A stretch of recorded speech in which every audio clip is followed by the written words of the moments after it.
오늘 기도의 동역자들 이런 제목으로 말씀을 함께 나누겠습니다. 이스라엘 민족이 애굽 땅에서 400년간 종살이를 하다가 이제 그들이 광야를 이제 홍해를 거쳐 가지고 광야로 나와서 가나안 땅에 들어가는 그 모든 여정은 우리 신앙 생활의 여정을 그대로 보여주고 있습니다.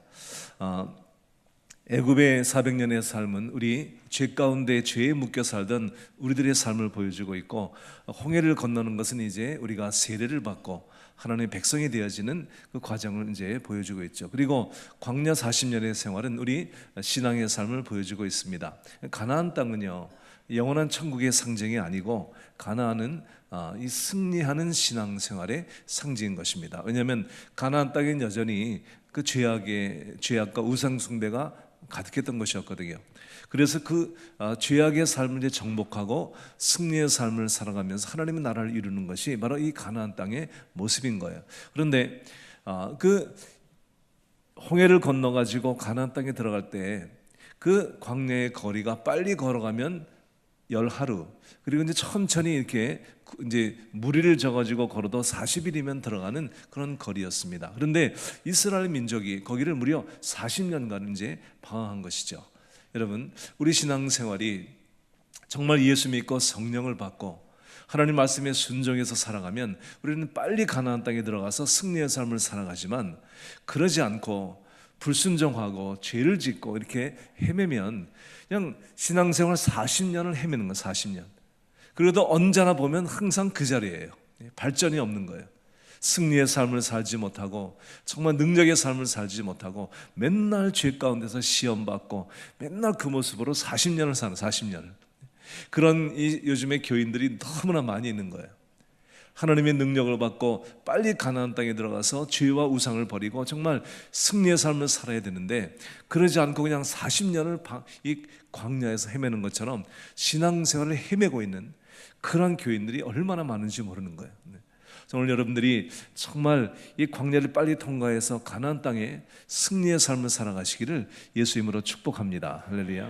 주님이 오늘 우리에게 이 말씀을 보여주는데, 첫째로 인생은 끊임없는 문제의 연속이라고 하는 것입니다.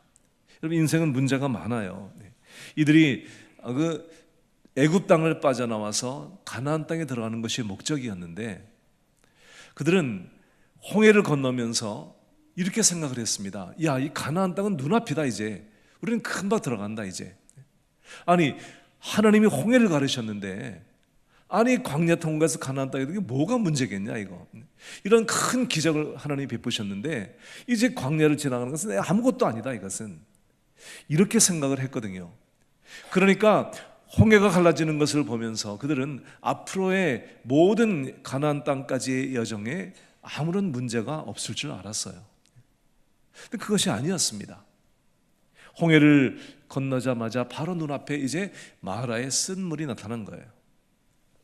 여러분, 우리가 처음에 은혜를 받고 성령을 받았을 때, 저도 그랬지만요, 정말 천국이 이 가슴에 임하고요, 정말 너무나 행복했고, 그리고 정말 신앙생활은 순탄하게 그렇게 갈 줄 알았죠. 내가 목사가 될 줄 누가 알았나요? 그래가지고 정말 이렇게 문제가 많은 삶을 살 줄은 저는 몰랐거든요. 정말 제가 처음 성령을 받았을 때 너무 행복해가지고 예수님이 금방 오실 줄 알았어요. 그래서 정말 구름 위에 뜬 것 같은 그런 삶을 살았거든요. 그런데 예수를 믿고 나서 이제 성령을 받고 그리고 은혜를 받고 나서 정말 이제 신앙의 삶을 걸었는데, 예수님이 얼마나 안 오시는지, 40년 동안 안 오는 거지. 그러니까 얼마나 신앙생활이 지루한지, 이게 그때의 그 간격이 어디로 갔는지 점점 사라지는 거예요.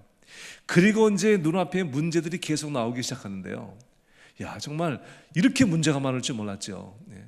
결혼 생활부터 시작을 해가지고 하여튼 애 낳고 지금까지 이렇게 목회를 해오는 동안에 정말 문제가요, 끊임없이 지금도 더 많으면 더 많았지 없어지질 않는 거예요, 이게.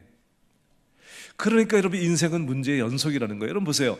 홍해바다 물이 많아서, 물이 넘쳐가지고 문제였죠. 건너가자마자 마라의 쓴 물, 이건 물이 써가지고 문제, 썩어서. 쓴물을 하나님이 달게 해주었더니 조금 지나 르비딘 광야가, 이게 물이 없어서 문제야. 또 이건 사막이야.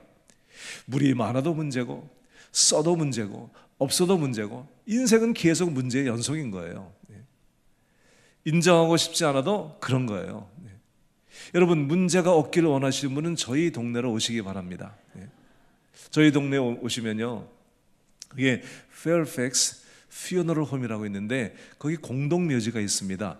거기 가면 문제 없는 사람들만 모여 있습니다. 여러분, 사람이 죽기 전에는요, 문제 없는 사람이 없는 거예요. 주일날에 와서 다 앉아 천사같이 보이지만 집집마다 가보면요, 세상에 문제 없는 가정이 하나도 없어요. 다들 문제 있는 가정들이에요. 그러니 이 땅에 살면서 문제가 없기를 기대하면 안 된다는 거예요. 홍해바다를 건너자마자 그들은 마라의 쓴물을 만났습니다. 여러분, 정말 어쩌면 이렇게 세상은 문제가 많은지, 여기 결혼할 사람들 여기 계시고, 또 결혼한 사람들, 결혼한 지 오래된 사람들, 각종 이제 사람들이 여기 모여 있죠. 결혼을 딱 해가지고요, 결혼한 부부가 살면서 보니까 도대체가 너무나 안 맞는 거야, 이게. 그러니까 매일 뭐가 새로 나와, 이게 새로. 그러니까 아내가 말합니다. 당신이 이럴 줄 몰랐다고. 그런 말 절대 하면 안 돼요. 그렇게 말하지 말고, 또 새 거가 하나 나왔구나, 이래야 되는 거예요.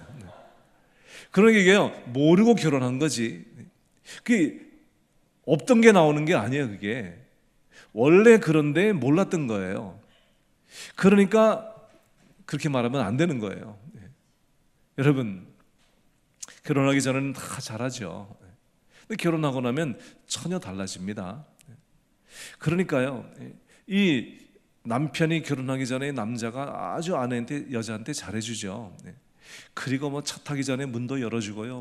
뭐 보통 서비스가 좋은 게 아닌데, 결혼을 하자마자 금방 태도가 달라집니다. 그 여자가요, 결혼하고 나니까 완전 다른 남자인 거예요. 그러나 자기 이럴 줄 몰랐다는 거예요. 그런 말하면 안 된다니까요. 이럴 줄 몰랐다고 그러는 게 아니라, 그 남자가 원래 그렇지 않은 남자인데 잠깐 헷가닥 했던 거예요. 내가 지금 제 상태로, 원 상태로 돌아온 것뿐이지, 그게 달라진 게 아닌 거예요, 그게. 그러니까 원래 결혼하기 전에 문제가 많던 두 사람이 모르고 결혼한 거예요, 모르고. 그러니까 폭탄 두 개가 지금 만난 거예요. 그러니까 결혼하며 살면서요, 문제가 계속 나오기 시작하는 거예요. 어쩌면 남자 여자가 만나서 사는데요, 어쩌면 그렇게 문제가 많습니까? 저희도 결혼해가지고 참 정말 많이 싸웠거든요. 어쩌면 이 여자가, 이렇게 예쁜 여자가 이럴 줄 몰랐거든요, 저도. 그리고 제 아내는요, 정말 제가 정말 좋은 남자인 줄 알았죠. 제가 일일이 구체적으로 설명은 못하겠지만 그게 아니었거든요. 그러니까 제 아내는 그 가정에 아버지하고 남동생이 참 아주 부지런한 사람이에요. 그래가지고 설거지 다 해주고 쓰레기 다 치워주고 가정에 얼마나 잘 도와주는지, 저희는 부엌에 절대로 안 들어가는 집안에서 저는 자랐습니다. 그러니까 자기가 보던 자기 아버지하고 남동생하고 너무 제가 다른 거예요. 저는 그냥 주의 일을 하느라고 얼마나 바쁜데, 제가 집에 가서 부엌에 들어갈 시간이 어디 있습니까? 처음에는 인정하고 살다가 시간이 지나가니까요, 이제 제 아내가 점점 이게 이제 너무 살기가 힘든 거예요. 그러니까 정말 문제가 많이 있었죠. 그러니까 여러분, 우리의 신앙생활은요, 항상 그런 거예요. 교회는 천사들이 모인 곳이 아니에요. 많은 사람이 이제 교회들도 오해하죠. 교회 가면 다 사람들이 좋은 줄로 착각을 하지만, 여러분, 여기는 천사들이 모인 것이 아니고 환자들이 모인 거예요. 문제 있는 사람들이 다 모인 거예요, 교회는요. 그러니까 얼마나 문제가 많겠습니까? 이걸 알고 신앙생활을 해야 문제가 없죠. 여러분, 모르고 들어오니까 이게 교회가 문제투성인 거예요. 다들 문제 있는 사람들이 모인 것이거든요. 그러니까 계속 부딪히면서 문제가 여러분 있는 거예요. 그것이 교회예요. 그 문제 속에서 우리가 깨지고 변화되면서 성장해 나가는 거지, 문제 없는 것. 여기 문제가 있다고 딴 데 가면요, 거긴 문제가 더 많아요. 여러분, 여기 그런 분도 있겠지만요, 이 남자 참 문제 많다고 딴 남자 만나보세요. 만나지 마세요. 근데 만난다고 가정을 해보세요. 여러분, 그 남자 만나면 문제 없을 것 같습니까? 더 많아요. 옛날 남자 그리워지는 거예요. 그래 계속 바꿀수록 더 문제가 많은 거예요. 그 사마리아 여인 5번 바꿨는데 계속 문제가 많았잖아요. 그러니까 여러분, 인생은 그런 것이거든요. 인생은 문제의 연속인 거예요. 언제나 문제는 거기 있는 거예요.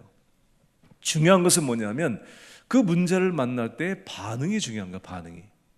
그리고 여러분, 홍해바다는 언제나 거기 있었고요, 마라의 쓴물도 거기 있었던 거지 갑자기 생긴 게 아니에요, 이게. 그러니까 문제가 중요한 것이 문제가 아니고 문제를 당할 때 우리의 자세가 지금 문제인 거예요. 자세가. 그 마라의 쓴물을 만났는데 물이 쓰니까요, 아니 물이 쓴 걸 가지고 이 사람들이 돌을 들어가지고 모세를 쳐 죽이려고 합니다. 그 문제가 생기면 자꾸만 사람을 원망하는 거예요. 목회자를 원망하고, 그러니까 남편 원망하고, 장로를 원망하고, 집사로 서로 원망을 하는 거예요. 지금 그 문제는 왜 거기 있냐 하면 나 자신의 모습을 보라고 있는 것이에요. 보라고. 마라의 쓴물을 만났을 때 그 쓴물을 보면서 왜 물이 쓰냐, 하나님 원망하고 사람 원망하라 그런 것이 아니고, 아, 쓴물을 만나니까 내 모습이 나오는구나, 이렇게 자신의 모습을 보라고 거기에 좀 쓴물이 있는 것이거든요. 여러분, 남편과 아내가 만나가지고, 남편은 아내의 거울이고요, 아내는 남편의 거울이에요. 서로를 보면서 자신의 모습을 발견하는 거예요, 지금. 그러니까 상대방의 약점을 보면서 내가 좀 분이 나려고 할 때, 그 용납이 안 될 때 그 용납할 줄 모르는, 정말 그 속 좁고, 그리고 이 옛 성격, 교만, 아집, 이걸 꽉 차 있는 자기의 모습을 상대방을 통해서 좀 보는 것이거든요. 하나님께서 왜 그 사람을 만나게 하셨을까? 대체로 만나는 거 보면 반대되는 사람들을 만나요. 그러니까 그 사람 만나가지고 지금 자기의 모습을 보는 거예요. 그 사람을 통해서 좀 내가 깨지라고 하나님이 그 사람 만나게 했거든요. 그런데 계속해서 그 사람을 비난하니까요, 이 가정에 평화가 없는 거예요, 지금. 그러니까 상대방을 통해서 나 자신의 모습을 보고 내가 깨어지고 변화가 되라고 그 사람 만나게 한 것이거든요. 결혼을 딱 하고 나니까요, 제 안사람의 가정은 이 이북이에요. 우리 집은요, 이 경기도 양반의 가정이에요. 결혼해 사는데요, 저희 집은 어릴 때부터 저희 어머니가 이렇게 식사를 준비할 때요, 있는 반찬을 다 꺼내요. 전부 다. 반찬이 굉장히 많아요. 저희 집은 항상 궁중 음식을 먹어요. 저희는요. 제 안사람네 가족은, 이북 사람들은 그렇게 안 먹어요. 뭐 한 가지만 딱 해놓고 먹어요. 만두 하나도 막 이따만해요. 우리는 그냥 조그만 예쁘게 만드는데 그 집은 그냥 이렇게 만들어요. 만두 하나만 먹어도 배불러요. 그리고 그냥 모든 생활 방식이 다 안 맞는 거예요. 저희 집은 저희 어머니가 항상 이렇게 김밥을 만드시고 항상 우리는 간장이 있어요. 간장. 김밥도 간장을 찍어 먹어요. 저희는요. 그게 습관이 돼가지고 지금도 그래요. 지금은 하도 훈련 받아가지고 안 그러지만 이제 얼마 전까지도 그랬어요. 그러니까 제 아내는요, 왜 김밥을 간장에 찍어 먹냐 이거야. 나는 우리 어머니가 항상 그렇게 하셨다는 거야. 나는 이건 간이 짜고 싱겁고가 문제가 아니고 간장을 찍어야 맛이 난다는 거야. 저희는. 그러니까 제 아내는 절대로 간장 찍어 먹으면 안 좋다는 거야. 그래가지고 안 끓이는 거야. 한 20년 동안을 김밥 간장 찍어 먹는 것 때문에 싸웠습니다. 저희가 정말 먹을 때마다 싸우는 거, 먹을 때마다. 그 모든 것이 안 맞는 거예요. 모든 것이 생활 방식도 성격도 다 안 맞는 거예요. 그런데 그때 내가 일찍 깨닫고 제 아내를 통해서 제 모습을 보았다면 빨리 우리 가정에 평화가 임하는 것인데, 그러지 않고 자꾸만 상대방을 비난하니까요, 이 평화가 없는 거예요. 가정에 전쟁이 오래 가는 거예요. 그러니까 문제를 볼 때 문제 속에서 자신의 모습을 봐야 되는 것이거든요. 그러면 빨리 우리가 변화가 되어지는데, 이 광야를 빨리 통과하는데 광야를 통과하지 않는 거예요. 지금 자기 모습을 보지 못하기 때문이에요. 끊임없이 상대방을 우리가 비난하게 되는 거죠. 그러니까 이스라엘 백성들이 언제나 문제를 만날 때마다 항상 자신의 모습을 보지 않고 항상 하나님 원망하고 지도자 원망하고 남을 원망하니까요, 이 광야를 통과를 못하는 거예요. 그냥 40년을 도는 거예요. 40년을요. 문제는 항상 거기 있거든요. 그러니까 우리는 그런 모습에도 불구하고 하나님은요, 우리를 정말 하나님의 은혜와 긍휼로 우리의 삶을 인도해 주었어요. 저는 지금 생각을 해보니까요, 하나님이 저를 붙잡아주지 않았더라면 정말 우리 가정도 목회도 아무것도 모든 것이 다 무너졌을 것이다, 이렇게 생각을 해요. 지금 우리가 부부가 사이가 너무 좋아가지고요, 신혼 같지만 전에 한참 우리가 다투고 그럴 때요, 한 번은 제가요 목회를 하는데 우리 부부가 다퉜어요. 그러나 제가 생각하기를, 야, 맨날 이 아내 하나도 다루지 못하는 남자가 무슨 목회를 하냐, 나는 목회자 자격이 없다, 이렇게 생각을 해가지고 내가 보따리를 다 쌌어요, 제가. 그리고 제가요 차에다 제가 짐을 다 싣고, 나는 이제 목회도 안 하고 난 다 안 한다, 이제 나는 목사의 자격이 없다.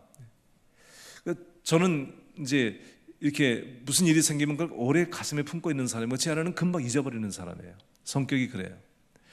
그래서 저는 이제 짐을 싸가지고 제가 이제 떠났습니다, 집을요. 제 아내하고 이제 다투고는, 제 아내는 이제 그걸 잊어버렸는데 제가 이제 이렇게 이제 마음에 정죄가 돼가지고 제가 이제 집을 떠난 거예요. 떠나면서 무슨 생각이 들었냐면, 그래도 지금까지 산 정이 있는데 전화라도 한번 해줘야 되지 않겠냐. 제가 이제 전화를 했습니다, 제 아내한테. 근데 제 아내가 전화를 받자마자 막 우는 거예요. 그러더니 빨리 오라는 거예요. 지금 변기에 물이 새가지고 지금 집안이 그냥 막 카펫이 물에 젖었는데 지금 빨리 오라는 거예요. 그래서 내가 갈 땐 가더라도 변기나 고치고 가야지, 이게. 근데 내가 어쩌면 타이밍이 그렇습니까? 지금 내가 어떤 상황인지 모르고 제 아내는 빨리 지금 집에 들어와서 변기 고치라는 거예요. 그래서 집에 들어갔더니 이제 물은 잠갔는데 카펫이 젖었더라고. 그래서 내가 카펫에 물을 내가 치우면서, 이런 여자 두고 가긴 어딜 가냐, 그냥 있자. 그래가지고 지금까지 산 거예요. 그래서 제가 돌이켜보니까요, 하나님이 극적으로 막아주신 게 뭐 한두 번이 아니에요, 이게. 그러니까 우리는 그렇게 참 인간이 부족해서 그렇게 실수하고 살지만, 하나님이 언제나 그때마다 은혜로 하나님이 붙잡아 주신 거예요. 여러분 보세요, 홍해 바다가 막히니까요, 그건 갈라주셨어. 마라에 물이 쓰니까 하나님이 달게 해주었어. 르비딘 광야에 물이 없으니까요, 반석에서 생수가 나오게 했었어.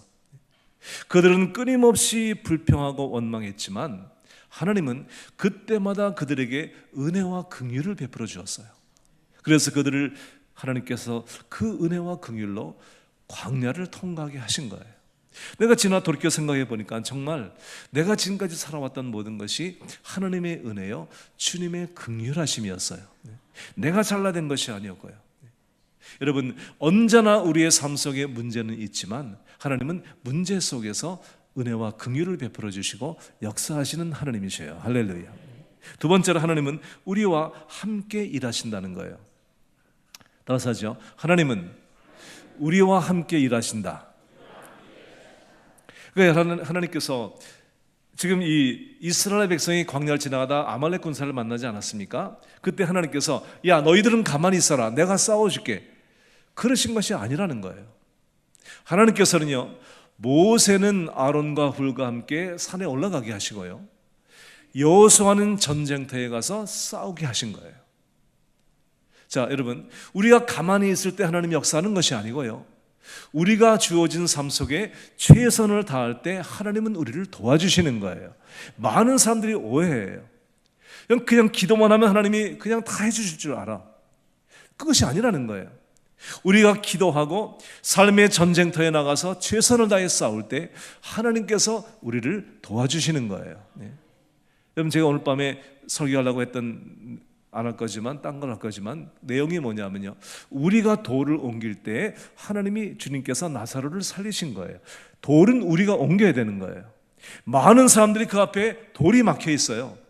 부정적인 돌, 인간의 생각들, 오랜 전통과 이 구습들, 이런 것을 딱 가지고 돌을 막혀 있으니까요, 하나님이 역사를 못 하시는 거예요. 그 돌은 하나님이 옮겨주는 것이 아니에요. 내가 돌을 옮겨야 하나님이 역사를 하시는 거예요. 할렐루야. 여러분, 언제나 우리가 새 부대를 준비해야 하나님이 거기에다가 새 수를 담아주시는 거예요. 내가 새 부대를 준비하지 않으면 거기에 하나님이 새 수를 담아주지 않는 거예요. 여러분들이 지금 말씀을 들으시면서 다 남의 얘기처럼 듣고 있지만, 내가 지금 준비하지 못한 새 부대, 낡은 부대가 무엇인지를 여러분 발견하셔야 돼요. 저희 교회 뒤에는 이런 나무가 있는데요, 이게 팜추리예요. 팜추리. 파암칠이 이제 그 종려나무가 저희 이제 이 강단의 뒤에 두 개가 있는데요. 종려나무가 이렇게 가지가 쭉쭉 이렇게 많은 가지들이 있거든요. 부채 같거든요. 부채 같은. 근데 저희가 항상 이제 교회 청소를 하는데요. 매주일마다 교회 이제 청소를 하는데 어느 날 제가 설교를 하다가요. 딱 그 나무를 이제 제가 예화를 쓰려고 나무를 딱 봤더니요. 그 종려나무에 거미줄이 그냥 잔뜩 덮인 거예요. 아무도 그걸 보지 못한 거예요. 거미줄이 무슨 색깔입니까? 거미줄은요 절대로 노란색이나 파란색이 아니에요.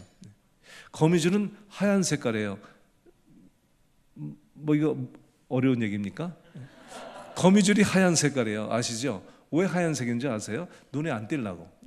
노란색이면 금방 걷어내잖아요. 그런데 하얀색이니까 안 보이는 거예요 이게.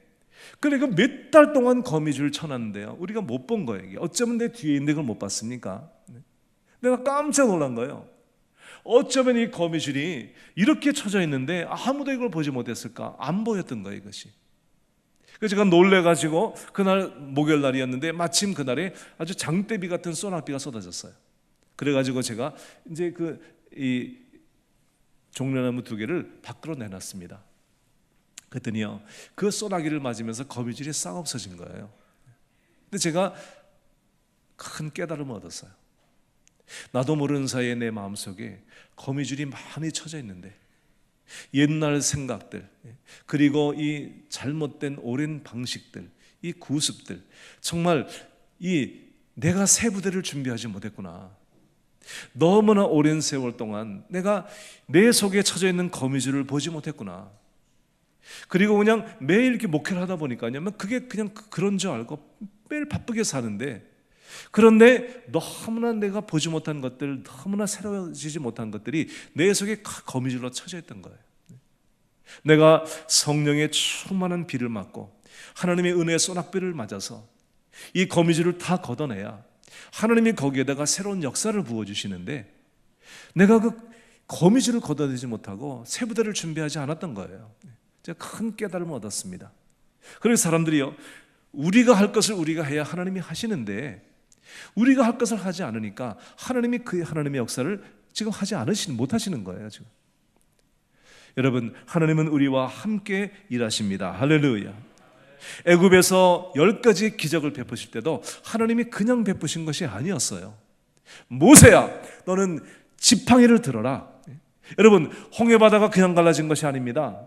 성경을 출애굽기 14장을 읽어보세요. 하나님 뭐라고 하셨습니까? 모세야 왜 너는 내게 부르짖느냐? 부르짖는 모세를 책망하셨어요. 하나님 우리에게 부르짖으라고 말씀하셨는데 하나님이 책망하시는 구절이 있어요. 왜 너는 내게 부르짖느냐? 내가 내게 준 지팡이는 어떻게 했느냐? 내 지팡이를 바로 들어라. 그리고 동풍이 오게 하라. 여러분 모세가 지팡이를 들 때에 동풍이 온 거지 가만히 있을 때 온 것이 아니었어요. 여러분 그 지팡이는 하나님께서 모세에게 바로 하나님의 권능을 보여주었던 지팡이였거든요. 뱀이 변하여 여러분 지팡이에 대한 기적을 보여주지 않았습니까? 그 모세가 든 지팡이는 더 이상 모세의 지팡이가 아니고 하나님의 지팡이였거든요.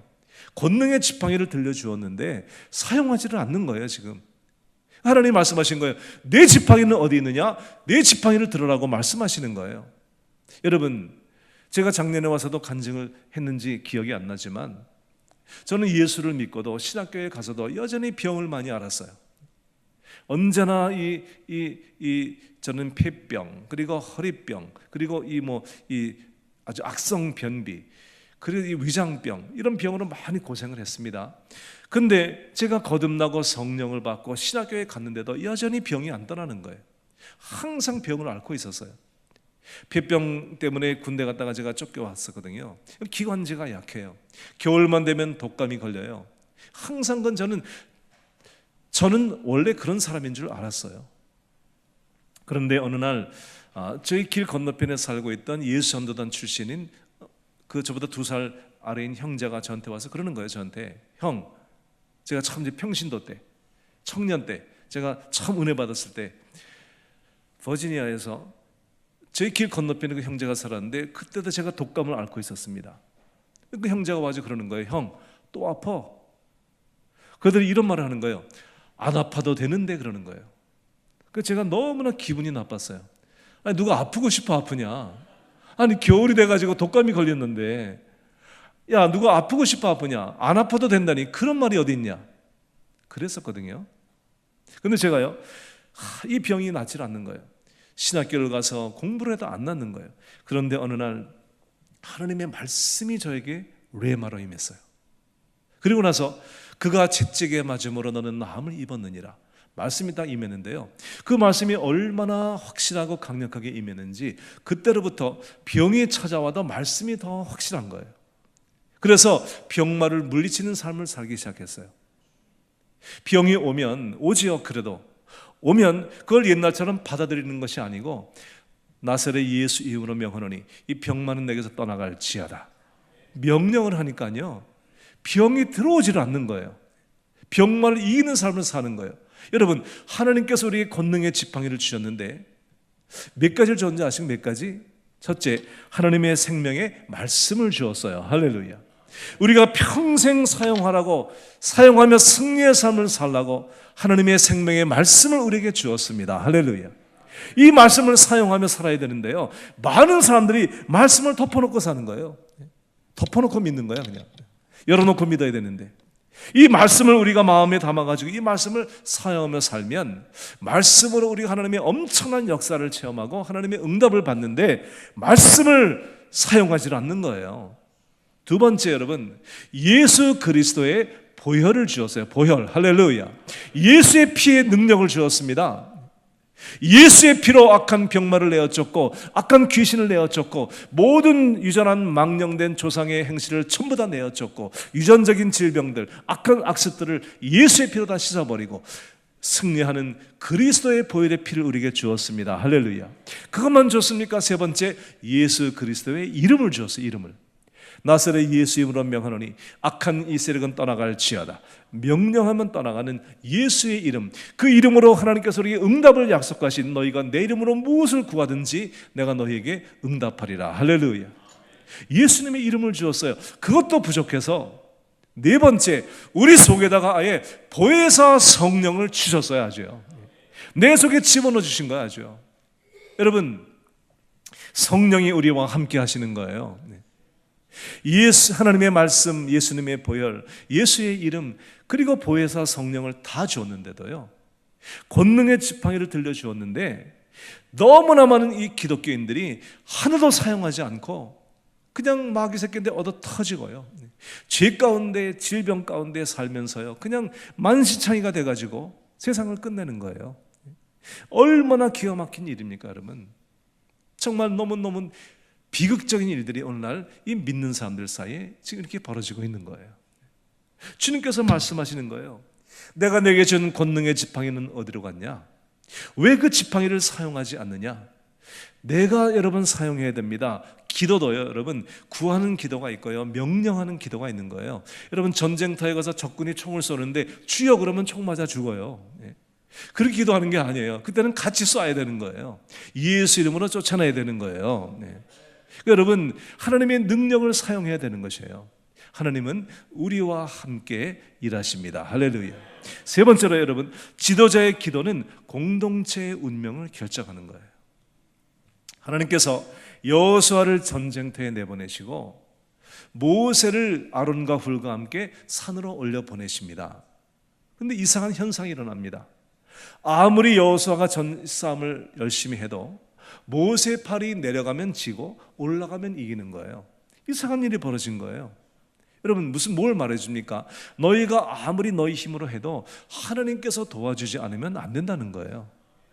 우리 인생의 승리는요, 여러분, 내 힘에 달려있지 않고 하나님께서 얼마나 우리를 도와주시는가에 달려있는 거예요. 인간의 능력은 별 차이가 없어요. 제가 이런 목회하다가 깨달은 것은 뭐냐면 사람은 별 차이가 없다. 그런데 하나님이 그 사람을 얼마나 도와주는가에 차이가 있다. 여러분, 어떤 사람은 평범한데 비슷한데 참 끊임없이 잘 되고 축복을 받아요. 하나님의 역사가 막 함께해요. 어떤 사람은 능력도 있는데 잘 안 돼요. 아무리 애써도 안 되는 거예요. 왜 그럴까 보니까요, 여러분, 어떤 사람은 하나님이 도와주고 계시고 어떤 사람은 하나님이 안 도와주시는 거예요. 구하지 않으니까. 어떤 사람은요, 아주 사소한 질병 가지고 죽는데요, 어떤 사람은 중병 가지고도 살아납니다. 암병 말기에도 사는 사람이 있고요, 시시한 병 가지고도 죽는 사람이 있어요. 여러분, 성경을 보세요. 히스기야는 죽을 병에서 하나님 의지했더니 살아났고요, 아사는 발병 걸려가지고 죽은 거예요. 병에 크고 중한 것이 문제가 아닌 거예요. 문제 크고 중한 것이 문제가 아니고요, 여러분, 얼마나 하나님이 도와주시는가에 문제가 있는 거예요. 하나님이 도와주시면 살고요, 안 도와주시면 죽는 거예요. 하나님이 도와주시면 여러분, 어떠한 큰 문제도 우리가 하나님의 역사를 체험하는 것이고요, 작은 문제도요, 하나님이 안 도와주면 그걸 끝장나는 거예요. 여러분, 우리 인간의 능력이 있는 것이 아니라는 거예요. 그 공동체의 운명은요, 지도자의 기도에 달려있다는 거예요. 오늘 말씀이 이제 키입니다. 여러분, 잘 들으시기 바랍니다.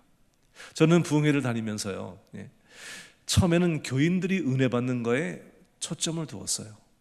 그래, 부흥회를 하고 교인들이 은혜를 많이 받으면 부흥회가 성공한 줄 알았어요. 그런데요, 부흥회를 끝나고 나면 교회는 옛날 모습으로 다 돌아가더라고. 변화가 없는 거예요, 변화가. 그리고 부흥회는 행사로 끝나는 거예요, 행사로. 그냥 고생만 더한 거, 고생만. 나도 고생하고 여러분도 고생하고. 엑스트라로 보통 교회 생활 하는 것도 쉽지 않은데 요즘에 부흥회까지 해가지고 더 고생만 하는 거예요. 내가 생각했습니다. 부흥회는 도대체 왜 하냐? 교회는 왜 하고 이 목사는 왜 부흥회를 다녔느냐? 그래, 부흥회를 하고 난 다음에 은혜 받고 나서 다 옛날로 돌아간 똑같아지는 거예요. 그러면 안 한 것보다 훨씬 더 못한 거예요. 왠지 아세요, 여러분? 비가 내리고 땅이 굳어지고 계속 가면 땅이 완전히 굳어져 버려. 그래서 이제는 웬만큼 비가 내려도 땅이 이제 좋아지지가 않아. 은혜를 받고 옛날로 돌아가고 계속 하다 보면요, 사람들의 마음이 강팍해지고 이제는 웬만한 걸 해도 은혜 못 받아. 이제 다 들은 거다, 그거 옛날에 다 들은 거다. 서론 말하면 결론까지 다 알아, 교인들이. 요즘에는 인터넷이 발달해가지고요, 교인들이 안 들어본 설교가 없어. 그냥 세상에 좋은 건 다 들어. 그냥 그러니까 웬만한 거 들어가지고 은혜를 못 받아. 그러니까 여러분, 부흥회를 하고 나서요, 은혜 받고 나서 그 삶이 변화가 안 되면 안 한 것보다 훨씬 못합니다. 그래서 제가 깨달은 거예요. 아, 교인들이 은혜 받는 게 중요한 것이 아니구나. 이게 교인들이 부흥회를 하고 난 다음에 그 삶을, 들은 말씀을 실천해서 그 삶이 실제로 변화가 되지 않으면 안 하는 것만도 못하구나. 이걸 제가 깨달은 거예요. 여러분들이 만약에 오늘 이 말씀을 듣고요, 제가 지금부터 이제 본론을 할 건데요, 여러분, 이 말씀을 듣고 여러분들이 이 말씀을 여러분 개인적으로 교회적으로 실천하면 여러분들이 개인적으로 가정적으로 교회적으로 엄청난 부흥의 역사를 체험할 거지만, 듣고 나서 이걸 실행하지 않으면 이건 부흥회 안 한 것보다 훨씬 못하게 됩니다. 제가 여러분들에게 경험한 것을 말씀드립니다. 체험을 했기 때문에 여러분들에게 자신 있게 말씀드리는 거예요. 만약 여러분들이 오늘 이 말씀을 여러분들이 실천한다면 여러분의 삶 속에 이 교회의 큰 부흥의 역사를 여러분들이 체험하게 되실 것입니다. 제가 체험한 걸 말씀드립니다. 여러분, 목회자가 기도하고 영성이 살아있으면 강단이 살고, 강단이 살면 교회가 살아요. 그러면 부흥이 오는 거예요. 그런데요, 목회를 하다가 기도의 줄기를 놓치고 영성을 잃어버리면 강단이 죽고 교회가 죽는 거예요. 그것이 여러분, 오늘날 제가 많은 교회를 다녔는데요, 수많은 교회들의 모습이고요, 유럽의 교회들의 모습이고 미국 교회들의 모습이고 지금 그렇게 되어져가는 한국 교회의 모습인 거예요. 지금 한국 교회는요, 여러분, 옛날처럼 기도하지 않아요. 저녁에 모여서 기도 모임 하는 교회들이 많이 없어지고요, 새벽 예배도 너무나 많이 줄어들었어요.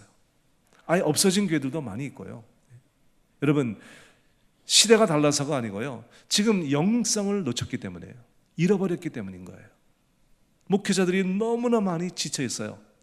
정말 해야 될 일을 해야 되는데 그러지 않고 엉뚱한 일들에 지쳐 있는 거예요. 당회하고 재직회하고 교회 행정 일을 하다가요, 목회자들이 전부 다 영성을 잃어버리고 지쳐 있는 거예요. 지금 처음에 부르심 받을 때는 그것이 아니었는데 목회를 하다 보니까요, 너무나 골치 아픈 일들이 많은 거예요. 그러니까는 사람들하고 싸우다가 영성을 다 잃어버린 거야. 그러니까 강단이 죽는 거야, 강단이.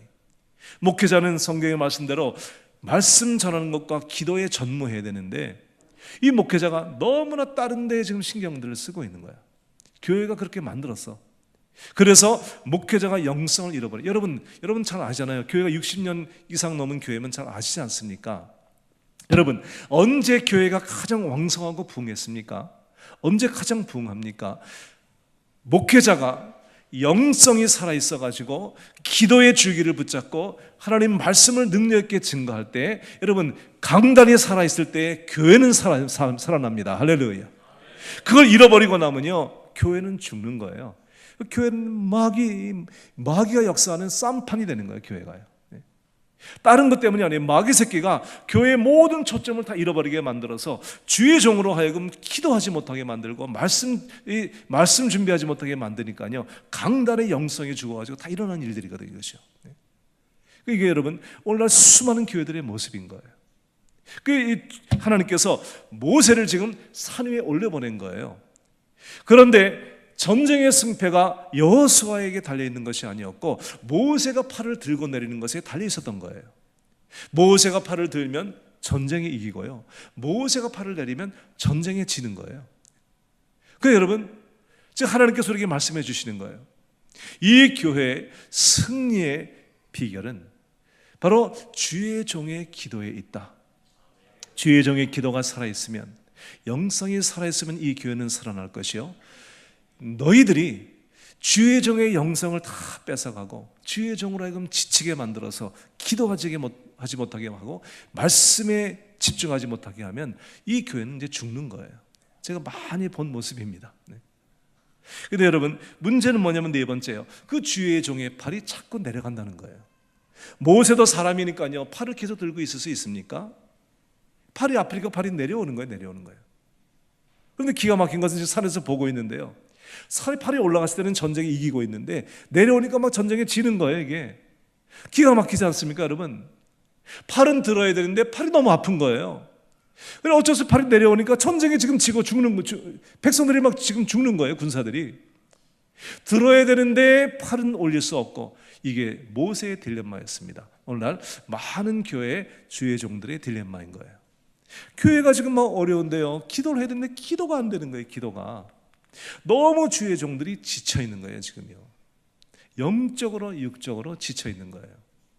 제가 이 말씀을 이렇게 여러분들에게 드리면서, 제가 이제 이 주의 종에 대해서 제가 이제 이렇게 적어놓은 거 한번 들어보세요. 저희 교회가 40명 됐을 때요, 진짜 기도를 많이 했거든요. 이 40명 되는 교인들이요, 하여튼 목회자를 위해서요 24시간 기도를, 24시간 기도표를 짜가지고요 1시간씩 돌아가면서 그 40명이요 하루 종일 기도를 하는 거예요. 종일. 제가 집회를, 그 교회 담임 목사도 처음에 아니었고, 그리고 제가 집회를 많이 다녔기 때문에 이 교인들이요 기도표를 짜가지고 교회에 나와서 하는 것이 아니고 이제 자기 직장 사업체에서 그냥 자기 맡는 시간에 1시간씩 기도를 하는 거예요. 그걸 24시간 저를 위해서 기도했어요. 그래, 그분들이 저를 위해서 기도했고요, 제가 목회했던 난가지 펠로십 교회에 한 40여 명 되는 중보 기도팀이 저를 위해서 계속 기도를 해줬어요. 그리고 아틀란타에 있는 목사님, 그 은퇴하신 목사님 사모님들 한 20여 명이 저를 위해서 또 이렇게 기도했거든요. 그래서 한 100여 명이 저를 위해서 이렇게 중보를 해줬어요. 그래서 제가 이 부족한 사람이고, 제가 뭐 능력이 있는 것도 아니고, 몸도 이렇게 강단도 아니지만요, 그렇게 제가 사역을 할 수 있었던 것은요, 저를 위해서 그렇게 기도해 주었던 중보 기도자들의 그 덕이었어요.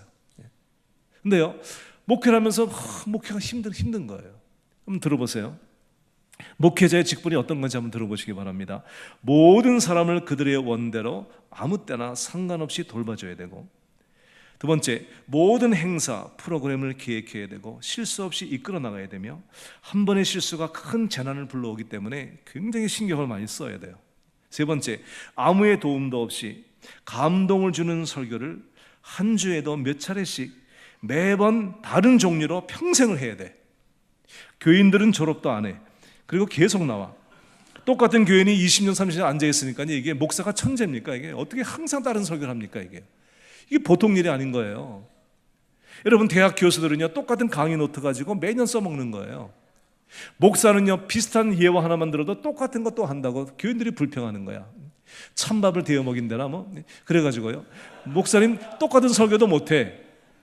그래서 제가 기도해서, 하나님, 우리 교회에 그런 할머니들 권사님들이 계셨거든요. 목사님, 저는요 목사님이요 설교를 하면요 들었는데 금방 까먹어요. 금방 설교 듣고 나가면서 까먹는데, 그래서 내가 감사하다 그랬지. 설교는 자꾸 까먹어야 된다고. 그래 나는 똑같은 설교를 또 하지 내가. 그 교인들은 잊어먹는 은사를 받아야 되고 목사는 똑같은 설교하는 은사를 받아야 돼.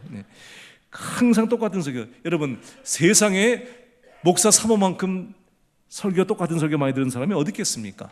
저는 제 아내한테 너무나 좀 고마워하는 건 뭐냐면, 제 아내가요 제 똑같은 설교를 너무나 많이 들었는데요 항상 새로 듣는 것 같대. 그게 감사한 거죠. 이 사모가 딴 교회 갈 수도 없고 어떡합니까? 항상 새로 들어야죠. 여러분, 네 번째, 성도의 아픔을 마치 내 아픔처럼 내 몸과 마음으로 담당해야 돼요. 여러분, 어떤 의사가 환자가 아프다고 밤새 고민하는 의사가 어디 있습니까? 어떤 변호사가 내 이 클라이언트가 지금 문제가 있다고 금식하고 기도하는 그런 변호사가 어디 있습니까? 근데 목사는 그렇게 해요. 목회자는요 교인들이 어려움을, 암병이 걸리거든요 목회자가 금식을 해, 철회를 하고요, 그리고요 목회자가 하나님께 부르짖고 기도해. 여러분, 교회 병자 하나가 생기면요 목사가 진이 빠집니다. 진이 빠져. 그게 목회자인 거예요. 여러분, 뿐만입니까? 교회에서 끊임없이 발생하는 문제를 최종 책임져야 되는 것이 담임 목사예요. 그리고 부교육자들에게는 섬기는 리더로서의 모든 면의 본보기가 되어야 되고요, 교회 행정 리더로서 탁월한 리더십을 발휘하며 인도해야 되고요, 그것만입니까? 가정에서는요 훌륭한 남편이 되셔야 돼. 훌륭한 아버지가 돼야 돼. 자상한 아버지가 돼야 돼. 그러니까 이게 참 보통 일이 아닌 거예요. 제가 너무 피곤해가지고 집에 들어, 우리 아이들이 어릴 때요 집에 들어가면요 난 집에 들어가면 쉬고 싶어. 그런데요 내가 집에 들어가서 자면요 우리 애들은 잠자는 것만 보는 거야. 내가 밖에 나가 목회하는 건 못 보고 집에 들어와서 하는 것만 보니까 그 애들 눈치가 보여가지고 집에 들어가서 잠도 못 자요. 그래 자동차 가서 자는 거야. 자동차 가서 애들 피해가지고. 우리 애들이 잘못된 인상 가지면 안 되니까. 그 애들은 솔직하잖아요. 교인이 전화하면요 아빠 뭐해? 그러면 우리 아빠 자요. 그러면요 그때부터는요 교인들이 전화 가지고 아빠 자 그래요. 목사님 주무셔 그래요. 그러니까 내가 안 들키려고요 몰래 숨어 자는 거예요. 보통 일이 아닌 거예요 이게. 그리고요 열심히 잘한 일은 표가 안 나요. 한 가지 잘못하면요 엄청난 비난을 감수해요. 그 대가를 치러야 되는 거예요. 뿐만입니까 여러분, 목회자와 가정은요 마귀의 집중적인 공격의 대상인 거예요. 목회자 하나가 쓰러지면요 교회가 무너지니까 마귀 새끼가 목회자를 집중적으로 공격하는 거예요. 그 시험과 유혹이 얼마나 많은지 몰라요. 뿐만이 아니에요. 정말 정성 들여 교인 하나 키워놓으면요 시험받아, 엉뚱한 거 시험받아서 교회를 나가는 거예요. 한국 교회는 좀 덜하지만요 이민교회는 얼마나 교인들이 잘 나가는지 몰라요. 없어져가지고 보면 옆에 교회 가서 앉아있는 거예요. 장로님들도요. 장로님도 시험 받으면 옆 교회 가서 앉아있는 거예요. 그게 이민교회 그런 거예요. 그게 너무나 낙심이 되는 거예요. 성령 충만, 은혜 충만한 줄 알았는데 어느 날 시험 받고 하루아침에 가버리는 거예요. 너무 낙심이 되는 거예요. 이 목회자가 너무 이 실망이 많은 거예요. 그리고요 너무 상처가 많은 거예요. 그러다 보니까요 목회자가요 이 심령이 많이 상해 있어요. 저도 쓸기를 떼냈지만요 쓸기 떼낸 쓸기 없는 목사가 얼마나 많은지 몰라요. 그러니까 어떤 목사님이 그러더라고. 산에 기엔지 산에 올라가는데요 고목나무가 이게 벼락을 맞아가지고 썩었더래요. 그 목사님이 그랬대요. 너는 목회도 안 하는데 속이 다 썩었냐 그러더래요. 이 목사님들은 너무 속이 상해 있어요. 그 목사님들이 너무나 간도 많이 상하고요 이 쓸개도 상하고요 너무 병들이 많이 들었어요 목사님들이요. 그 육체적으로 너무 힘든 거예요. 이게 너무 피곤한 거예요. 그 24시간 대기 상태에 언제나. 그러니까요 목회자가 자기 힘으로 할 수가 없는 거예요 이것이. 그래 목회자가 이 사도 바울이 기도 부탁을 한대요. 6가지의 기도 부탁을 합니다. 여러분들이 나중에요 이 존 맥스웰이 지은 기도의 동역자라는 책을 꼭 읽어보시기 바라고요. 여러분들이 이제 기도 팁을 만드실 때 이 가이드라인을 따라서 만드시는데요 이 6가지의 기도를 부탁합니다. 첫 번째, 빌립보서 1장 17, 19절에 나에게 임한 악한 일들이 선으로 변화되기 위해서 기도해달라. 두 번째, 로마서 15장 30절에 나의 구원과 사역을 위해서 기도해달라. 고린도후서 1장에 은사를 받아가지고 많은 사람을 유익하게 하도록 나에게 하나님의 은사가 많이 임하도록 기도해달라. 네 번째, 에베소 6장에 복음의 비밀을 담대히 알릴 수 있도록 기도해달라. 다섯 번째, 골로새 4장 3절에 전도의 문이 열리도록 나를 위해서 기도해달라. 데살로니가전서 5장에 일반적인 기도를 부탁했습니다. 사도 바울이요, 이렇게 고백을 합니다. 내가 이런 사역을 할 수가 있는 것은 너희들의 기도와 성령의 도우심 때문이다. 그래서요, 성도들이 그를 위해서 기도해 주는 것을 그는 그의 사역의 큰 자원으로 그는 여겼습니다. 여러분들, 목회자란 인간적인 재질이나 능력 때문에 목회자가 된 것이 아니에요. 목회자 강단에 서 있으면 사람들은 저 사람은 특별히 은혜 받아서 그렇게 목사가 됐다고 생각을 하지만 천만의 말씀이에요. 송 목사님은 모르겠지만 저 같은 사람은요, 목사가 안 되면 새벽 예배도 안 나올 것 같으니까 하나님이 목사를 딱 만들어가지고요 도저히 도망 못 나가게 하신 거예요. 그러니까요, 제가 특별해서 목사가 된 것이 아니고 너무 연약하기 때문에 목사를 만드신 거예요. 그러니까 내 재질이나 능력 때문이 아니고 연약함에도 불구하고 목사를 만들어 주었기 때문에 나를 위해서 기도해 주는 사람이 없으면 절대로 목회 못하는 거예요. 그러니까 여러분, 교회의 가장 중요한 것은 뭐냐면 기도의 동역자들이 있어야 된다는 것이에요. 주의 종의 팔이 24시간 들려있을 거라고 절대 기도하지 마세요. 여러분, 목사의 팔이 아파가지고 내려온다니까요. 그때를 대비해서 하나님께서 모세를 혼자 올려보내지 않으시고 옆에 아론과 훌 2명의 장로를 같이 올려보내신 거예요. 모세 팔이 내려올 때 그 팔을 붙들어 주라고요. 그래서 팔이 내려오지 않게 하라고.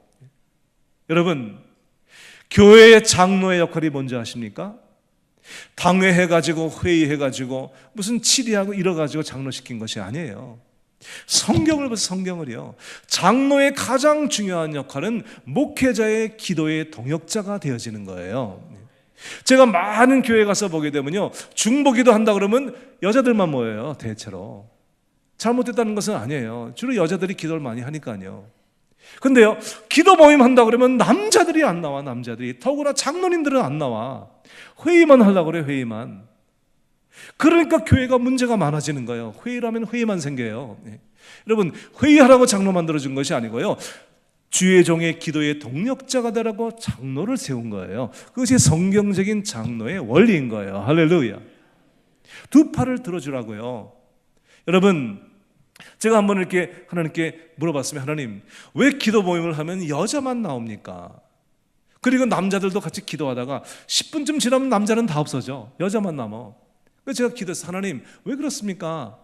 하나님께서, 그거는 남자는 흙으로 만들어 그렇고 여자는 뼈로 만들어서 그렇다. 뼈가 더 세다 그러더라고, 하나님이. 그래서 그런지 여자들만 남아. 남자들은 기도를 잘 안 해. 그런데 여러분, 부흥하는 교회, 하나님이 역사하는 교회는요, 남자들이 기도하는 교회예요. 할렐루야. 여러분이 교회에서요, 중보 기도 모임을 한다고 할 때 장로님들이 주동이 돼가지고 중보 기도 모임을 하면 이 교회는 반드시 기도의 불길이 일어납니다. 성령의 불길이 반드시 일어납니다. 남자들이 기도하지 않기 때문에요, 교회에 많은 문제들이 있는 거예요. 하나님이 우리에게 보여주신 거예요. 주의 종의 팔이 내려올 때 장로들이 그 팔을 들어줘야 된다. 함께 기도로 힘을 실어줘야 된다. 어떤 장로님들이 팔은 들어주긴 그냥 그 팔에 매달려 있어. 그냥 매달려. 그래 팔을 더 아프게 해. 그냥 팔을 막 끌어내려. 그냥. 그 목사가 너무나 힘든 거예요, 이게. 여러분, 한국 교회 문제의 80%가 목사님과 장로님들의 갈등이에요. 이 교회는 안 그러겠지만 여러분, 당회가 교회의 가장 목사님들의 목회를 힘들게 하는 거예요. 왜냐하면 여러분, 기도하지 않기 때문이에요. 그 장로님들이 모여서 기도할 때 교회는 왕성한 기도의 불길이 붙는 거예요. 할렐루야. 그리고 교회가 살아나는 거예요. 여러분, 한번 생각을 해보세요. 목회자가 아무리 힘들어도, 여러분, 일이 힘들어 힘든 것이 아니에요. 마음이 힘들면 힘들어지는 것이거든요. 아무리 교회가 바쁘고 힘이 들어도요, 여러분 생각해 보십시오. 담임 목사가 목회를 할 때 장로님들이 앞에서 기도해 준다. 여러분, 어떠한 문제도 능히 극복할 수 있는 거예요. 할렐루야. 그런 교회는 승리하는 거예요. 그러니까 여러분, 장로님들이 이 말씀을 붙들고요, 주의 종의 기도의 동력자가 되어져야 되는 것이에요. 이 교회에 기도의 동력자들이 일어나야 되는 거예요. 제가 이번에 와가지고 여러분들에게 꼭 드리고 싶은 말씀은요, 여러분들이 담임 목사님의 기도의 동역자가 되시라는 거예요. 제가 미국에서 좌마라고 하는 이 단체가 있는데 거기 제가 이 중보기도 강사예요. 주강사였어요.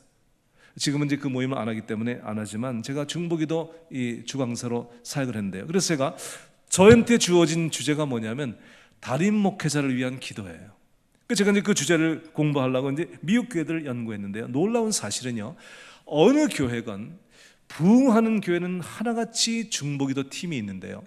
그 기도 동역자들의 팀 가운데 첫 번째 기도 제목이 담임 목사를 위한 기도였어요. 놀라운 일이었어요. 그 부흥하는 교회는요, 그 기도팀들이 언제나 1번 기도 제목으로 담임 목사를 위한 기도를 하는 거예요. 그 기도의 내용이요, 존 맥스웰이 진 기도의 동역자라는 책에 목회자를 위한 기도의 내용이 나오는데 그거 가지고 기도하면 1시간을 기도해요. 1시간을. 그래서 저희 교회 그 40명의 교인들이요, 1시간 동안 저를 위해서 기도한 거예요. 저를 위해서. 저의 영적인 필요, 심적인 필요, 육신적인 필요, 가정을 위해서, 자녀들을 위해서 그 기도 제목이 쫙 나옵니다. 그걸 가지고 1시간 동안을 기도하는 거예요. 얼마나 놀라운지요. 그 교인들이 저를 위해서 기도하면서요, 이렇게 간증하는 거예요. 목사님이 저희한테 이 기도를 훈련시키기까지 자기들은 목사를 위해서 기도해 본 적이 없다는 거예요. 아니, 목사님이 우리를 위해서 기도해야지 우리가 무슨 목사님을 위해서 기도하냐, 이렇게 생각했다는 거예요. 그런데 그 1시간짜리 기도 제목을 놓고 기도를 하면서 목사님의 그 필요가 이렇게 많구나, 그러면서 그들이 그 기도를 하면서 주의 종을 정말 사랑하게 됐어요. 사랑하니까 기도하고, 기도하니까 사랑하게 되는 거예요. 그러면서 교회가 그렇게 기도의 불길이 타오른 거예요.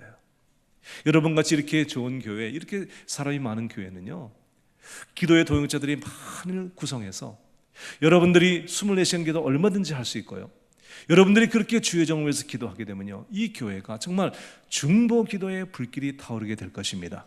여러분, 어느 교회도 기도의 씨앗이 없이 부흥하는 교회는 절대로 없어요. 그건 역사상 여러분 예외가 없어요. 그건요, 부흥하는 교회는 반드시 기도의 불씨가 있는 교회예요. 기도의 동역자들이 모여서 여러분들이 그 제목을 놓고 함께 기도할 때, 그래서 여러분들이 그 책을 가지고요, 기도의 중보기도의 가이드라인을 만들어야 되는 거예요. 그래서 모일 때 어떻게 기도하는가, 그냥 아무렇게나 하는 것이 아니에요. 기도의 제목들, 내용들이 있어요. 그 기도의 제목들을 가지고 구체적으로 여러분들이 기도하시는 거예요. 그리고 24시간 교회에 와서 기도할 수는 없으니까 팀을 짜가지고 이제 시간당 담당을 하시는 거예요. 그래서 여러분들이 그 맡은 시간에 일을 하면서 기도하시는 거예요. 우리 교인들이 여행 가서도 기도하고요, 하여튼 어디에 있든지 그 시간 맡은 시간에 기도를 그렇게 했어요. 새벽 1시, 2시 이거 참 힘들거든요. 그때도 일어나가지고요, 세탁소하고 지금 막노동하는 그분들이요, 그 시간에 일어나가지고 기도한대요. 정말 눈물겨운 기도를 해줬어요, 저를 위해서. 한번 제가 너무 마음이 안타까워가지고요, 제가 시간을 바꿔가지고 어떤 집사님이 세탁소를 하시는데 너무 힘드는데 새벽 2시, 3시 이렇게 맡은 거예요. 얼마나 이게 안 됐습니까? 그래서 제가 그 시간을 바꿔서 제가 이제 그걸 맡았어요. 야, 정말 목사인데도요, 새벽 그 1시, 2시, 3시 일어나서 기도하는 거예요. 정말 힘들더라고요. 그때 제가 우리 교인들의 그 마음을 알았어요. 야, 이렇게 힘들게 나를 위해 기도해 주는구나. 여러분, 하나님이 역사하지 않을 수가 없는 거죠. 제가 이제 집회를 이렇게 딱 나오면요, 교인들이 기도를 딱 시작하는데요, 24시간 기도를 하는데, 제가 이제 그 캘리포니아에 있을 때 버지니아로 제가 이제 집회를 갔어요. 리치먼드라는 곳에 집회를 하는데요, 그 교회가 너무나 힘든 교회였어요. 그래, 목사님이 이제 너무 힘들어가지고 교회를 그만두려고 그러고, 교인들은 너무 강팍해가지고 막 싸우고 이런 교회예요. 제가 목요일날에 집회를 딱 갔는데요, 교인들이 앉아있는데 완전히 철벽이야, 철벽. 설교를 하면 여러분처럼 아멘 이렇게 받아들이는 것이 아니고요, 아무리 우스운 얘기라도 안 웃고요. 교회가, 은혜스러운 교회는 잘 웃고 잘 우는 교회예요. 그 교회는 건강한 교회예요. 근데 어떤 교회는요, 아무리 우스운 얘기라도 안 웃고 아무리 슬픈 얘기라도 안 울어. 그런 교회는요, 아주 강팍한 교회예요. 설교를 하면요, 교인들이 받아들이는 것이 아니고 벽에 부딪혀 태어나는 것처럼 이렇게 교회가 너무 강팍한 교회예요. 제가 첫날 설교를 딱 하면 안 되겠더라고요. 그래서 제가 그랬습니다. 여러분, 제가 그래서 솔직하거든요. 이 교회는 부흥회 해가지고 되는 교회가 아닙니다. 그랬지. 이 교회는 기도를 해야 됩니다. 기도를. 그래서 제가 내일 금요일 밤에 철야 기도를 하겠습니다. 그렇죠? 여러분, 부흥회관 목사가 오죽 답답하면 내가 잠 안 자고 기도하겠다고 그럴까요?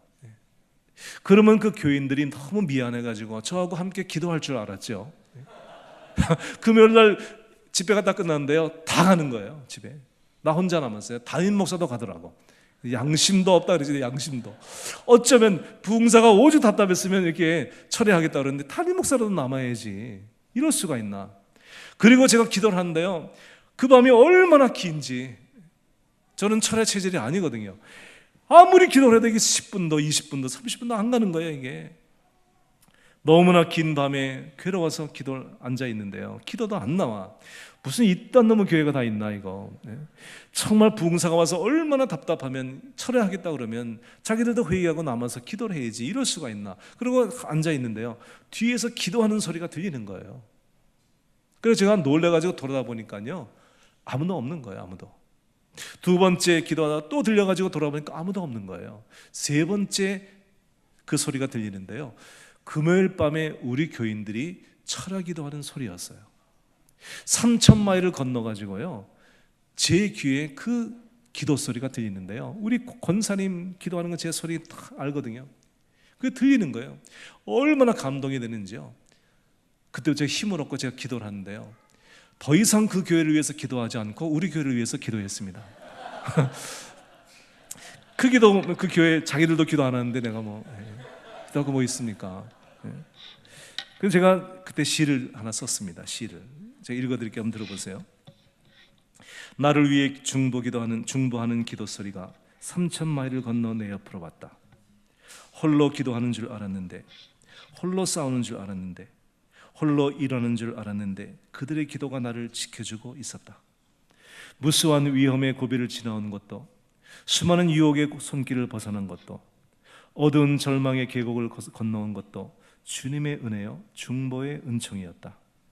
오 고마운 사람들, 기도의 동역자들, 나의 두 팔을 붙드는 사랑하는 이들이여, 내가 깊이 잠든 시간에도 그들의 기도는 나를 감싸고 나의 전후 좌우를 둘러 나를 지켜준다. 그 기도의 배틀로 짜서 만든 옷을 입고, 그 기도의 불로 조련한 칼을 손에 들고, 그 기도의 구름 가득하여 쏟아져 내리는 신선한 기름 부음을 위로부터 받아 원수의 강력한 진을 파하고 고통받는 이들을 건지려 오늘도 앞을 향해 이 길을 간다. 주로 이렇게 시를 읽고 나면 박수들을 치더라고요. 여러분, 그 기도의 힘을 입어가지고요, 제가 사역을 감당한 거예요. 그 중보로 기도하는 사람들의 힘 때문에요. 여러분, 이 교회가 앞으로 큰 부흥의 역사를 체험하고, 제가 작년에 말씀을 드린 것처럼 이 교회가 정말 영적으로 왕성하게 부흥을 하고, 제가 말씀을 드렸던 것처럼 여러분, 많은 교회를 다녔지만 이 교회처럼 찬양이 은혜스러운 교회가 거의 없어요. 제가 큰 교회 작은 교회 많이 다녔지만요, 이렇게 특별히 여러분 연세 드신 우리 장로님들, 권사님들이요, 그렇게 찬양에 동참하는 교회는요, 제가 눈을 씻고 봐도 없었어요. 아무리 은혜스러운 교회도 청년들이 이렇게 뜨겁게 찬양하면요, 노인들은 저 뒤에서 앉아가지고 찬양을 따라 못하더라고요. 대체로 그냥 이렇게 관중처럼 보고만 있죠. 찬양에 동참하는 교회가 많지 않은데, 이 교회는 참 특별하게 연세 드신 분들이 그렇게 찬양을 한결같이 다 찬양을 뜨겁게 하시는 거예요. 제가 너무 작년에 감동을 받고, 정말 다시 한번 와서 이렇게 그 예배, 집회하려고 하는 것보다 예배 분위기 한번 다시 한번 제가 젖어보고 싶었었어요. 이렇게 좋은 교회가요, 여러분, 얼마나 많은 중소형 교회들이 고통을 받고 있는지 아십니까, 여러분? 여러분, 한국교회, 이민교회 플러스 한국교회 90% 이상이 100명 미만이에요. 그리고 자립이 안 돼요, 자립이. 그리고 작은 교회일수록 더 문제가 많아가지고요, 너무 교회들이 싸우고요, 재정적인 문제, 영적인 문제, 수많은 문제들로 교인들이 너무 상처 속에 살고 있어요.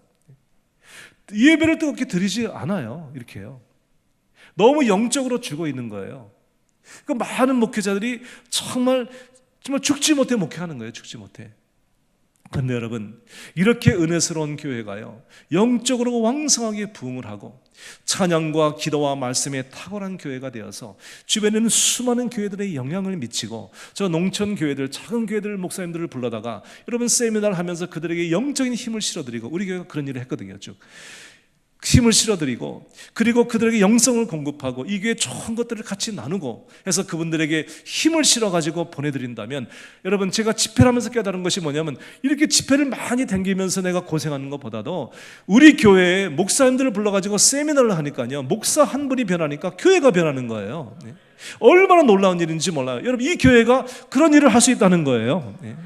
꿈을 가지시는 꿈을요, 여러분 옆에 있는 땅들을 사가지고 여러분 여기 성교관 같은 걸 지어가지고 목사님들을 먹이고 입히고 다 무료로 하시라는 거예요.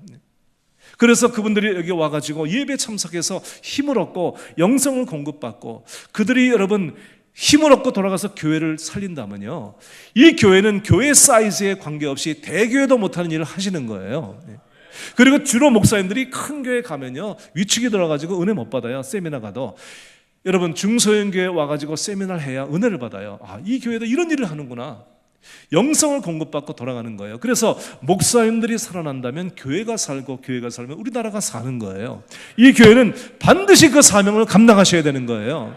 그리고 여러분의 기도의 동역자들이 일어나야 되시는 거예요. 목사님과 함께 여기 중보기도에 은사 받은 분들이 있을 거 아닙니까? 그분들이 모여서 이제 일주일에 한 번씩 중보기도 모임을 하면서 한 분씩 계속 동참하게 하시는 거예요. 그리고 나서 집중적으로 기도를 하면서 각자 제목 가지고도 기도하지만 특별히 교회를 위해서, 담임 목사를 위해서 집중적인 기도를 하시는 거예요. 그러면서 기도의 불길이 번져가는 거예요. 예배 시간 전에도 기도하고요, 여러분 주중에도 모여서 기도하고요. 여러분 얼마나 좋습니까? 할렐루야. 기도의 동역자들이 일어나는 그런 교회가 되기를 바랍니다.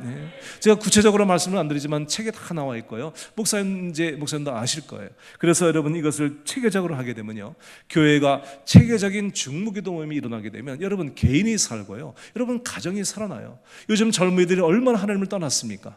미국 교회요, 젊은이들을 볼 수가 없는 거예요. 다 잃어버려요. 젊은이들을 세상에 다 잃어버리고, 미국 교회들은요, 노인들만 그 큰 교회당 수백 명 수천 명 모이는 교회당에 노인들만 20, 30명 앉아 있는 거예요. 우리도 그런 미국 교회를 7년을 빌려봤거든요. 젊은이들은 다 사라져버린 거예요. 기가 막힌 거예요. 그 미래가 없는 거예요. 미국 교회예요. 한국 교회 지금 지금 위기입니다. 제가 들은 바에 의하면 어린애들이 교회를 안 나와요. 교회를. 주일학교가 전부 다 줄어드는 거예요. 그래, 제 처남이 그 어린이 사역을 하거든요. 한국 교회가 좀 너무나 큰 위기에 닥쳐 있는 거예요. 그래서 미국에서 와가지고 지금 어린이 찬양 사역을 지금 교회마다 신고 있는데요, 정말 한국 교회 어린애들이 없어지는 거예요. 애들도 안 나가지고 없어지고, 있는 애들도 안 나오고요, 중고등학생들이 시험 공부한다고 안 나오고요. 그래서 교회가 어린아이들이 텅텅 비어가는 거예요. 앞으로 큰 여러분 위기입니다. 위기. 여러분들이 가정에서 기도를 회복해가지고 어린 자녀들을 기도로 키우고 믿음으로 키워야 그 애들이요, 여러분 바로 인격적인 아이로, 영적인 아이로 성장을 하는 거예요. 공부만 잘해가지고 바른 아이 되는 거 아니거든요. 교회 교육이 가장 중요한 것이거든요. 학교에서는 지식만 가르치지만 교회는요, 영적, 인격적, 도덕적인 것을 가르치는 것이거든요. 교회에서 애들이 바로 자라야 이 사회가 변화되는 것이거든요. 그래서 교회가 살아야 되는데, 여러분 어린아이들이 살아야 되는데 어디서 살립니까? 가정에서 기도해주고, 교회에서 기도해주고, 아이들도 기도 모임이 일어나야 되는 것이거든요. 여러분 이것이 교회의 앞으로 미래입니다. 저는 오늘 말씀을 마치면서, 오늘 굉장히 오래 했네요. 말씀 마치면 우리 함께 기도하면서요, 우리 반주를 좀 해주실까요? 우리 함께 기도해, 이 찬양을 부르면서 저는 여러분들이 이 예배로 끝나지 말고 이 교회가 앞으로 기도의 동역자들이 많이 일어나서 교회와 목회자와 정말 이 나라와 민족을 위해서 기도하는 교회가 되시기를 예수 이름으로 축복합니다. 할렐루야.